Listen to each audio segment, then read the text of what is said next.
Hello everyone, welcome to our channel H planet. तो guys, आज हम इस वीडियो में बात करने वाले हैं 5 ऐसे तरीकों के बारे में जिससे हम टैक्सेस को लीगली अवॉइड कर सकते हैं। तो वीडियो शुरू करने से पहले हमें 3 चीजों के बारे में जानना बहुत जरूरी है।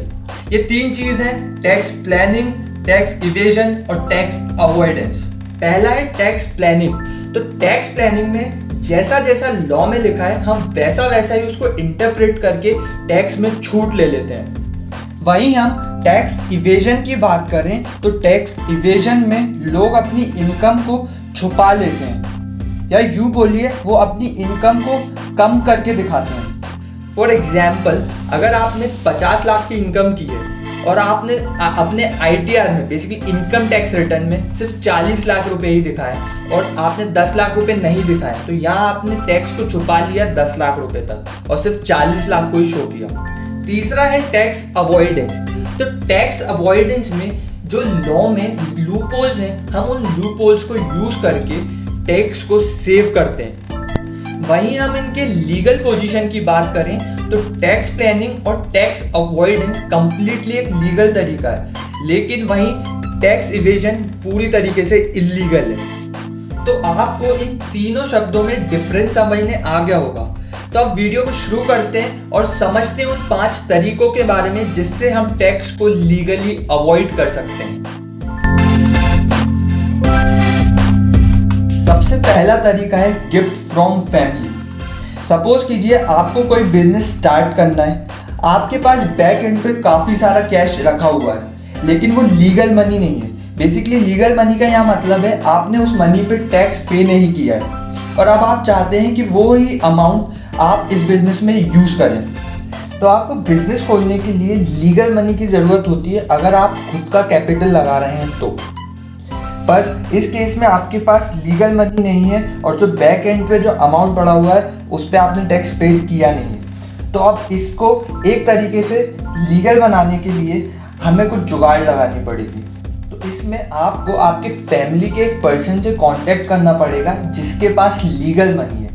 तो आप क्या करिए, आप वो जो कैश आपके पास बैक एंड पे पड़ा है वो कैश आपके फैमिली पर्सन को ट्रांसफ़र कर दीजिए और उतना अमाउंट उसके बैंक अकाउंट के थ्रू अपने बैंक अकाउंट में ट्रांसफ़र करा लीजिए। अब आपको लग रहा होगा कि इसमें लीगल मनी कैसे हुआ।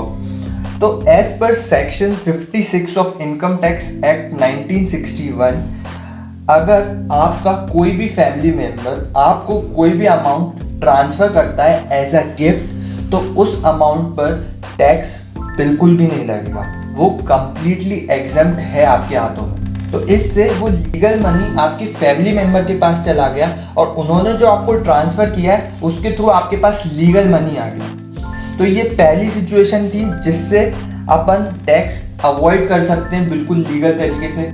आप स्क्रीन पर देख सकते हैं कि ये फैमिली मेम्बर्स हैं जिनसे आप गिफ्ट के तौर पर अमाउंट ले सकते हैं जो कि आपके हाथ में कंप्लीटली एग्जम्प्ट होगा।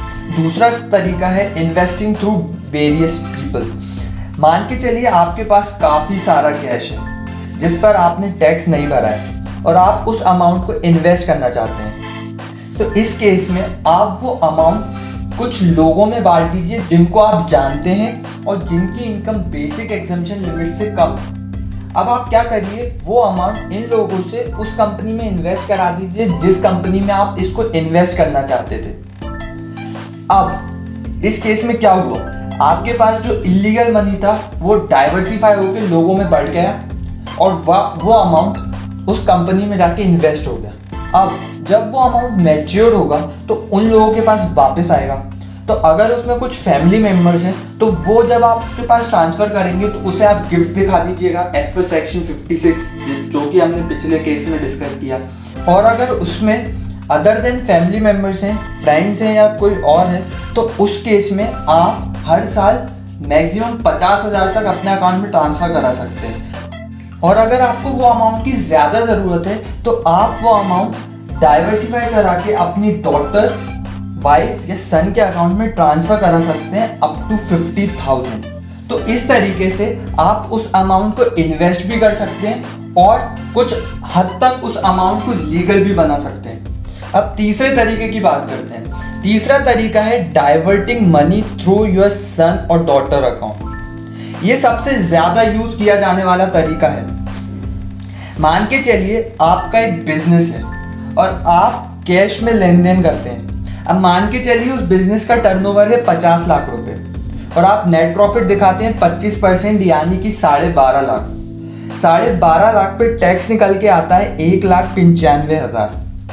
अब आप यहाँ टैक्स सेव करना चाहते हैं। मान के चलिए आपके 2 बच्चे ए और बी। अब जो आपका जो टर्नओवर हुआ है 50 लाख का, उसमें से 6 लाख आप ए को ट्रांसफ़र कर दीजिए और 6 लाख ही आप बी को ट्रांसफ़र कर दीजिए, तो आपका टर्नओवर कम होकर 38 लाख रह जाएगा। अब आप नेट प्रॉफिट दिखा रहे हैं 25%, तो 38 लाख पे 25% होता है 9.5 लाख, जिसका टैक्स निकल के आता है 1,06,600 रुपये। वहीं आपने जो अमाउंट ट्रांसफ़र किए हैं अपने बच्चों के नाम, उनको आप इनकम दिखा दीजिए और उस इनकम पे जो टैक्स निकल के आएगा वो ए के नाम पे 33,800 और बी का भी 33,800, तो इन तीनों का टोटल होता है 1,74,200 रुपये। तो कुल मिला के अगर आप इस अमाउंट को डाइवर्सिफाई करेंगे तो आप करीब 20,800 रुपये का टैक्स सेव कर पाएंगे। अब बात करते हैं चौथे तरीके की। इसका नाम है loan to your wife rather than gift. मान के चलिए आपका एक बिजनेस है जिससे आपकी नेट इनकम होती है ₹15 लाख।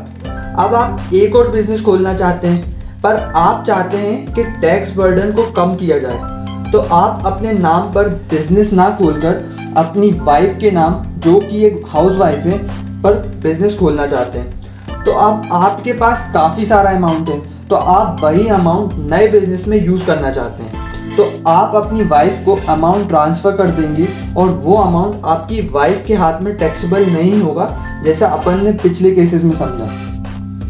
लेकिन जब उस नए बिजनेस से जो कमाई होगी वो आपकी वाइफ के हाथ में टैक्सेबल ना होके वो आपके हाथ में टैक्सेबल हो जाएगी, क्योंकि यहाँ पर इनकम टैक्स एक्ट का क्लबिंग प्रोविज़न अप्लाई हो जाएगा, जो ये कहता है कि अगर आपने कुछ भी अमाउंट ट्रांसफ़र किया है अपनी वाइफ को एज अ गिफ्ट और उस अमाउंट की वजह से कोई भी इनकम होती है, तो उस इनकम पर क्लबिंग प्रोविज़न अप्लाई हो जाएगा और वो इनकम आपके हाथ में टैक्सेबल हो जाएगी। तो इससे बचने के लिए आप वो अमाउंट गिफ्ट ना दिखा के उस अमाउंट को लोन दिखा दीजिए और उस बिजनेस से प्रॉपरली इंटरेस्ट भी पे कराइए, जो भी market rate of interest loan का। तो इस तरह से यहाँ क्लबिंग प्रोविज़न अप्लाई नहीं होगा और उससे जो भी इनकम होगी वो आपके वाइफ के हाथ में ही टैक्सेबल होगी। 5वां तरीका है open a sole proprietorship rather than a partnership firm. मान के चलिए आप 2 दोस्त हैं और आपको कोई बिजनेस स्टार्ट करना है।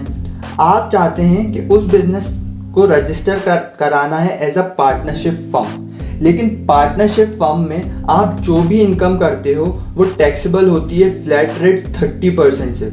मतलब अगर आपकी टोटल इनकम हुई है 10 लाख, तो उस पर टैक्स निकल के आता है 3 लाख का। अब यहाँ पर आपको अगर टैक्स सेव करना है तो आप पार्टनरशिप फर्म की जगह सोल प्रोप्राइटरशिप खोल सकते हैं किसी एक पर्सन के नाम से और दूसरे पर्सन को आप एम्प्लॉय दिखा दीजिए। इससे क्या होगा, इससे आपको दोनों के लिए बेसिक एग्जम्पशन का फ़ायदा मिल जाएगा और उस सोल प्रोप्राइटरशिप में सैलरी के एक्सपेंसेस बढ़ जाएंगे, जिससे आपका प्रॉफिट भी कम हो जाएगा। तो यहाँ आप अच्छा खासा टैक्स सेव कर सकते हैं। तो गाइस, आज की वीडियो में बस इतना ही।